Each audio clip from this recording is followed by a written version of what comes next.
Você já ouviu falar em andragogia? Antes de eu te explicar o que essa palavrinha esquisita significa, eu preciso te dizer que grande parte do seu sucesso como professor de escola sabatina depende do domínio das suas técnicas de andragogia. Porque o maior dos nossos problemas hoje é tentar ensinar jovens como se eles fossem crianças. Isso faz com que as coisas não funcionem bem na sua classe. Andragogia é um termo que vem do grego e deriva de duas palavrinhas: andros, que significa adulto, e agogos, que significa conduzir, ensinar, educar. Ou seja, andragogia significa, então, o ensino dos adultos, ao contrário de pedagogia, que significa o ensino das crianças. O termo andragogia foi popularizado por Malcolm Knowles, aproximadamente na década de 70 nos Estados Unidos. E suas técnicas são muito importantes para que a gente consiga trabalhar com adultos como se eles fossem, de fato, adultos.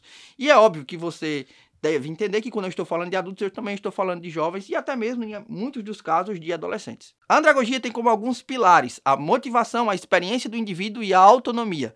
E agora eu vou te passar 5 técnicas de andragogia que vão te ajudar a se desenvolver como professor de escola sabatina, começando pela primeira, que é a sala de aula invertida. Na sala de aula invertida, os alunos estudam a parte teórica em casa, que é exatamente o que a gente faz, estudar a lição da escola sabatina em casa, e quando vem recapitular a lição, eles dão a aula. Você funciona apenas como um facilitador. Chega de ficar passando a lição e passando, porque assim você vai criar somente pessoas dependentes do seu ensino. Isso não pode acontecer de maneira nenhuma. Não é responsabilizar uma pessoa, é responsabilizar a todos, fazer com que eles estejam prontos para passar o conteúdo para você. E nessa hora você vai fazendo as perguntas adequadas, que não são necessariamente as perguntas que constam na lição, fazendo com que eles possam desenvolver maturidade e raciocínio com relação àquele determinado assunto que está sendo abordado. A segunda técnica é a aprendizagem profunda, que combina 4 atividades: aprender, fazer, aplicar e mostrar. O objetivo dessa técnica é incentivar que os alunos tenham um conhecimento tanto teórico quanto prático, fazendo com que eles tenham ações relacionadas àquele tema. Você que é professor de escola sabatina e vai estar passando a lição no sábado, você precisa pensar em alguma atividade prática que esteja ligada àquele tema que está sendo abordado e fazer com que aqueles seus alunos sejam levados a tomar decisões práticas ou até mesmo ter atitudes relacionadas àquele determinado assunto. A terceira técnica é a tutoria entre pares, que consiste em você separar a sua sala em dupla e fazer com que um guie o outro no processo de aprendizado.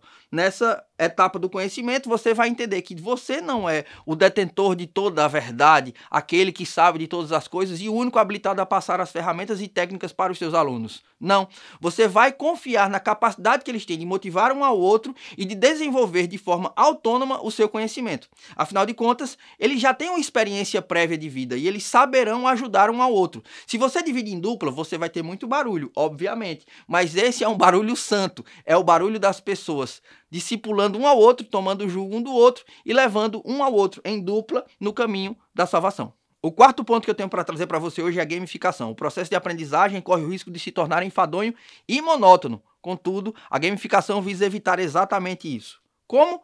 Introduzindo elementos de dinâmicas e jogos dentro da sua classe da escola sabatina. Como é que você vai fazer isso? Você pode preparar quizzes, você pode dividir a sala em grupos ou duplas, estimulando uma competição saudável e incentivando-os a participar de forma mais divertida.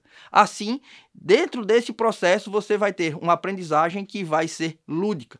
Obviamente, as técnicas de gamificação são variadas e você pode utilizá-las de formato digital ou até mesmo aí de forma real na sua classe da escola sabatina. Para mais informações sobre esse assunto, eu recomendo que você pesquise no Google ou no YouTube. Lá tem muita coisa legal para você ampliar as suas técnicas de gamificação aí na classe da escola sabatina.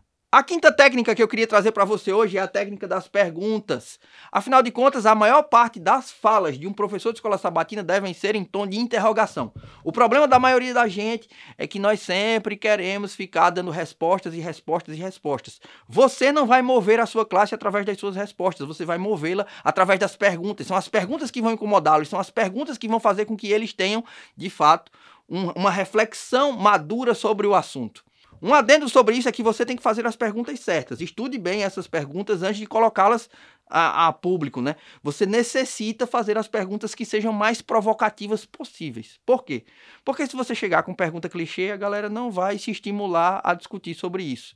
Então traz uma pergunta que mexe com o âmago da galera. Eles precisam ter motivos para poder discutir algo que eles achem relevante. E esse motivo vai ser a pergunta adequada. Passe mais tempo perguntando e menos tempo explicando. Assim você vai ter muito mais interação na sua sala da Escola Sabatina. Eu desejo que no seu espaço jovem as coisas fluam e que você tenha, a partir das técnicas utilizadas nessa aula, uma melhor experiência como professor e facilitador da lição da Escola Sabatina. Deus abençoe a sua vida. Forte abraço e Maranata.